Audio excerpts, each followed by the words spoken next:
Coming up on Concordia Reports Special Health Edition.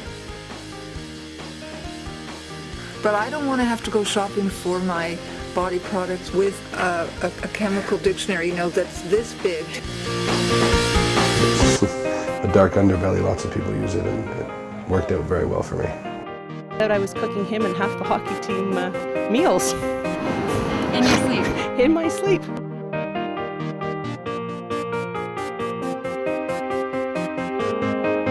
From Victoria Hall Greenhouse, your hosts, Debbie Bourne and Ernest Hoffman. Hello, and welcome to the Greenhouse in Westmount Park, a place where many people come to escape the hustle and bustle of city life. For many years, Canadians have known exactly what's in the food they eat. But have you ever wondered what's in your shampoo or lipstick? In mid-November, the rules on cosmetic product labeling will change. Reporter Misha Warbanski brings us the story. From soap to lipstick, cosmetics are part of everyone's life. The average North American uses 25 different personal care products every day. It's a multi-billion-dollar industry with relatively few regulations. But starting next month, manufacturers will be required to list ingredients on the labels. Over 10,000 chemicals are used in personal care products available in North America. According to the U.S. Skin Deep report, only 11% of these chemicals have been tested for safety. Many of these substances, coal tars, parabens, formaldehyde, and so on, have been linked to breast cancer and other health problems. Scientists and activists are concerned about how these chemicals accumulate in the body and in the environment. Jane Schulman is a member of Breast Cancer Action Montreal. She feels that while the new legislation is a step in the right direction, it does not go far enough. It's paying lip service to the concerns of the community that has been actively saying we need to know what's in these things. Yes, we need to know, but that's only step one. We also need to know what's in them, but then we need to understand what those things are, and also then make demands about removing things from. Really, that's the goal. So this is kind of sidestepping, I think. Carol Sector, another BCAM member, is concerned that simply listing ingredients has little meaning to the average consumer. But I don't want to have to go shopping for my body products, my cosmetics, with a chemical dictionary, that's this big, telling me this one's okay, this one's not. I want to be able to walk in and buy it off the shelf with the understanding that it's safe. And they tell me it's safe, and I don't believe it. But a growing number of companies are voluntarily removing potentially harmful chemicals from their products. About 400 companies have signed the Compact for Safe Cosmetics, including some big names like The Body Shop and soon L'Oreal. It comes down to consumer demand, according to Schulman. If we look at what's in those things and we demand that manufacturers stop putting in chemicals that we know to be toxic, that may be linked to or have been linked to breast cancer and may be causes of breast cancer, I think that affects change on a much larger scale. For Concordia Reports, I'm Misha Warbanski. To learn more about the Compact for Safe Cosmetics, visit the website www.safecosmetics.org.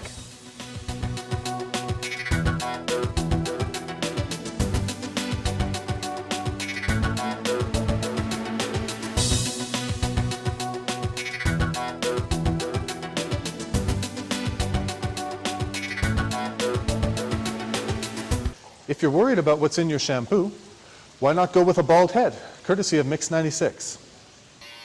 3, 2, 1. Shave to save. The station launched its annual Shave to Save campaign last Monday as part of Breast Cancer Awareness Month.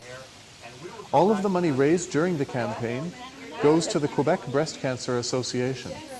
Chantal Hamelin was the first to go bald for the cause and raised a total of $4,400 for cancer research. Individuals who wish to participate have to raise a minimum of $2,000 in order to have their head shaved. Last year, Mix 96 was able to raise an astounding $500,000 during the campaign. If you'd like to participate in the Shave to Save campaign, call 514-989-2511 or email them at shavetosave@themix.com. Canadian medical students spend approximately 1 hour studying about abortion in their 4-year training. In fact, the chances of learning about Viagra are just as high as discussing abortion practices. As Alex Redgrave explains, students and teachers are trying to decide what to include in the curriculum. Take a look around you. 1 out of 4 women will have an abortion in her lifetime, and chances are you know one of these women.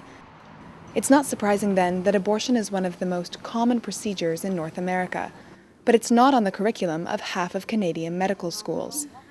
Medical Students for Choice is an organization that provides students with the information they're not getting in the classroom. As coordinator of the McGill branch, Genevieve Smith believes that abortion should be presented as a normal medical practice. I worry that students coming in are getting, first of all, wrong information, and then when they go out into the real world and find out that, in fact, it's a very common procedure, the first few people they encounter, for them, it's going to be shocking that a woman would have had an elective abortion. Dr. Peter Gillette is head of McGill's Obstetrics and Gynecology department. He says learning about abortion depends on the individual. If students are interested, the information is available. It occupies a particular, somewhat unique place in the training program because there are residents who say, well, I don't want anything to do with it. You have 2 groups, those who will and those who won't, those who do and those who don't. But in a study published in August, Dr. Genevieve Roy found that abortion training is more effective when it's included in the curriculum. She says all students should learn about abortion, even if they're not planning on performing the procedure. For me, it's something that's absolutely necessary for a physician to at least be able to counsel their patients and be able to give them the right information, even if they're not themselves providers. Students who are dedicated to giving the best care possible want to be well informed of a patient's needs. You're going to encounter somebody who's had an abortion or will have an abortion or is somehow touched by it, and it would help to know how to deal with it. Access to information on abortion varies between medical schools and hospitals. Once students reach the residency level of training, they have more choice on what they will or will not learn about abortion. For Concordia Reports, I'm Alex Redgrave. Quebec has the highest number of abortions in the country. 30,000 women require the service each year. If you need any help or have any questions, please contact Concordia Health Services at 514-848-3543. As any doctor will tell you, the key to good health is eating well. But as students move out and start making their own meals, convenience often trumps nutrition. The temptation of junk food. It's quick, it's tasty, and it's all over campus. But there is hope for Concordia's more health-conscious students. The People's Potato serves up a healthy lunch every weekday in the cafeteria of the hall building. It may not be pretty, but it's nutritious and it's free. And Concordia Health Services offers regular seminars where students can learn healthy eating habits and how to prepare wholesome meals. So the next time you find yourself facing the snack machine, follow what it says and not what it does. October's the month where kids put on 1,000 different faces for Halloween. It's also a month to raise awareness about a disease with 1,000 faces. And while many of its sufferers need chemotherapy, it isn't cancer they're fighting. Wendy Smith reports. How did you find your game? It was good. Louise Bergeron just got back from her son's first hockey game. Okay. Okay. Today is a special day. Bye, Mom. Bye, honey. Have a good time. There was a time when she wasn't sure she'd be alive to cheer him on. Bergeron was diagnosed with systemic lupus 6 years ago. Her immune system was attacking her own body. I had a fever, bad aches. My joints were starting to swell up, and then I couldn't get out of bed. And what was your reaction when you found out that you had a diagnosis like that? How will I raise my children? Am I going to be there for them? Am I going to be able to do what I did? Am I going to die? There is no cure for lupus. It's called the disease with 1,000 faces because it can afflict every organ in the body. Arthritis is the most common side effect of lupus, but here at the Lakeshore General Hospital in Montreal's West Island, there is no rheumatology department. That means people like Louise Bergeron have to go downtown to seek proper care. If a doctor doesn't understand lupus, how can he treat it? Paulette Zielinski suffers from fibromyalgia. another autoimmune disorder that causes arthritis. She says many doctors don't recognize these diseases. We get an awful lot of calls from these women. It's mostly women saying that the doctors think that they're neurotics. It took 3 years before Bergeron found out what was wrong with her. I go to the doctor and they would say, okay, you have a flu, or you're tired because you just had a baby. Bergeron writes about her experience with lupus to combat ignorance and to feel better. I'm Wendy Smith for Concordia Reports. Arthritis Montreal is holding a free public conference on lupus this Sunday at the Dorval Community Centre. To find out more, visit arthritismontreal.ca or call 514-631-3288. Many people try to avoid working night shifts, and with good reason. Researchers suggest that it is becoming very difficult for night shift workers to function in a 9-to-5 world. Catherine Sheriffs has the story. At 8:49, Kat, Lisa, and the sheriff. It might only be 9 o'clock in the morning, but Mix 96's Kat Spencer is just finishing his day at work. Spencer hosts the morning show every weekday from 5:30 a.m. to 10 a.m. Although Spencer says he loves the job, the hours prevent him from getting the sleep he needs. I only get about 4.5 to 5 overnight, but I get that 1.5, sometimes 2 hours in the afternoon. Spencer says he depends on that nap to get him through his long days. Night shift workers at the General Hospital are also prone to a lack of sleep. Helen Reese is a nurse in the General's emergency unit. She knows all too well the effects of sleep deprivation. I had a student stay with us for a little while and found out I was cooking him and half the hockey team meals. In your sleep? In my sleep. Reese worked her last night shift 10 years ago and won't ever work one again. Elaine Waddington Lamont is a circadian rhythm expert at the Douglas Hospital. She says that although side effects such as Reese's are not common, shift work can have a detrimental impact on your life. Sleep deprivation not only affects your vigilance and your work, but it can also have a long-term impact on your health. Lamont says humans are built to be active by day and asleep by night. Therefore, the shift worker's natural body clock will never actually know when to be awake or asleep. These nighttime shift workers are probably not working as well as they could be if they could be working during the daytime as well. And especially long-term effects of shift work can build up over time. Although everyone adjusts to shift work differently, experts insist that it is necessary for everyone to get 8 hours of sleep a night. Anything less than that can have an enormous impact on how you live your life. For Concordia Reports, I'm Catherine Sheriffs.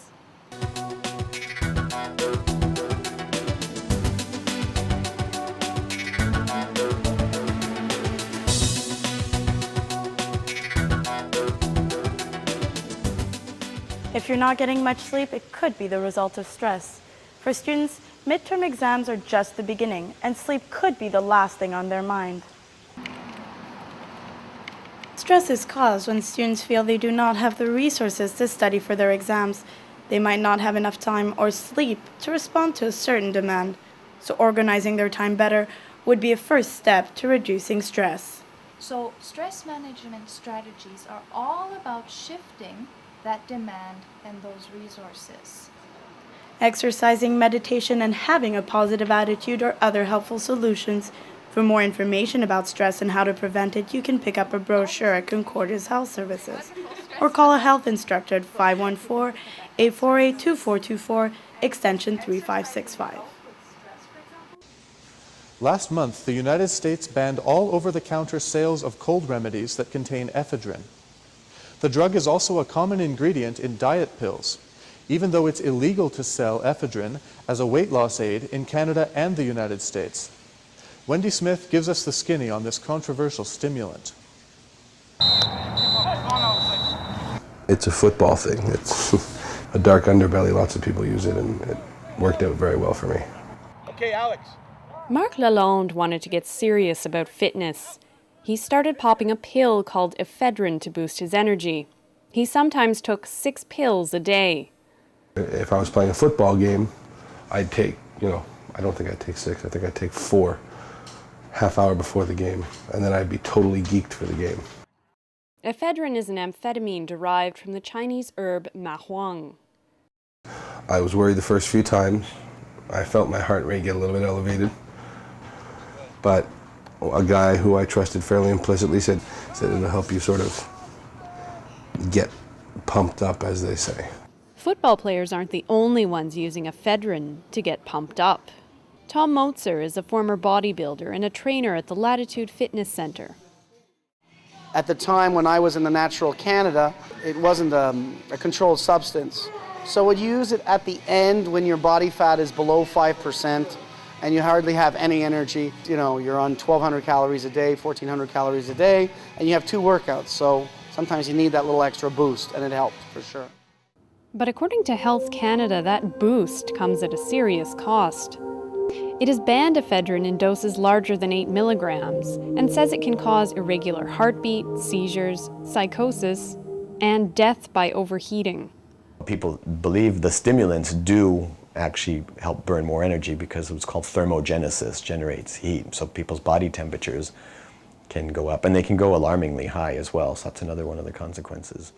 That consequence proved to be deadly for Baltimore Orioles pitcher Steve Batchelor. In 2003, he died of heat stroke after taking Excedrin that contained ephedrine. Excedrin is now ephedrine-free. But ephedrine is still easy to find, online, and under the counter. We visited one health supplement store on the West Island in search of some ephedrine. Well, none was to be found on the shelves. We asked the cashier, and he sold us a bottle of BioBurn. No questions asked. BioBurn is marketed as the original Excedrin formula, the formula that contains ephedrine and contributed to Steve Batchelor's death. We brought the bottle to Owen Moran at Health Services. You don't know. You don't know what you're getting. They're not regulated, so you might not even be getting something that's in there, or you might be getting more of it, more stimulant, which could be dangerous as well. But despite the dangers of buying grey market ephedrine, Mark says he'd use it again. I fear change, so I'll probably go back to a tried and true method that I'd gone to earlier. As for Tom, he was tempted to start using ephedrine again last week. Sometimes you think, okay, maybe I'll just take a little supplementation to give me that edge so I can get that 5-6 pounds off in a week. But I didn't end up doing it. They want a pill to give them the benefits of physical activity, and they want a pill to lose weight. You know, we're always looking for a quick fix, and I think the best way to achieve something is through hard work and vigilance. Mark and Tom both agree that despite advertisers' claims, there is more to fitness than just popping a pill. Drugs or supplements are are a tool that you need when your body really needs them, not any time just to come in and start taking pills. A schlub just getting off the couch is going to say, hey, ephedrine, great. It's not going to work. It's just going to irritate them and lead to, possible problems. But if someone who's serious about what it is that they're doing athletically, it was helpful for me. I'm Wendy Smith for Concordia Reports. Earlier this month, the Nutraceutical Corporation announced its plans to appeal the FDA's ephedrine ban. The company had already tried to have the ban lifted, but its request was denied by a federal appeals court in mid-August. Concordia's brand new athletics complex opened this September in the EV building on the corner of Guy and St. Catherine Street. But students going for a workout will find a work in progress. A state-of-the-art, split-level weight room and training facility with natural light and new equipment. It's every gym rat's fantasy. But here's the reality. Scaffolding and cement bags, ladders and barricades. Construction has barely begun. A full year after the EV building opened, even the hallways and changing rooms remain unfinished. So while the dream gym promises to be a beaut, fitness freaks will have to wait a little while longer.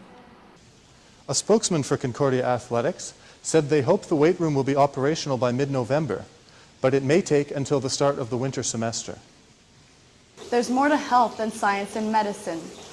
Experts recommend to reduce stress in our lives with a good night's sleep, regular exercise, and a positive outlook on life. But juggling school and paying rent can make all these things difficult. So our urban explorer, Misha Warbanski, tells us how she deals with stress.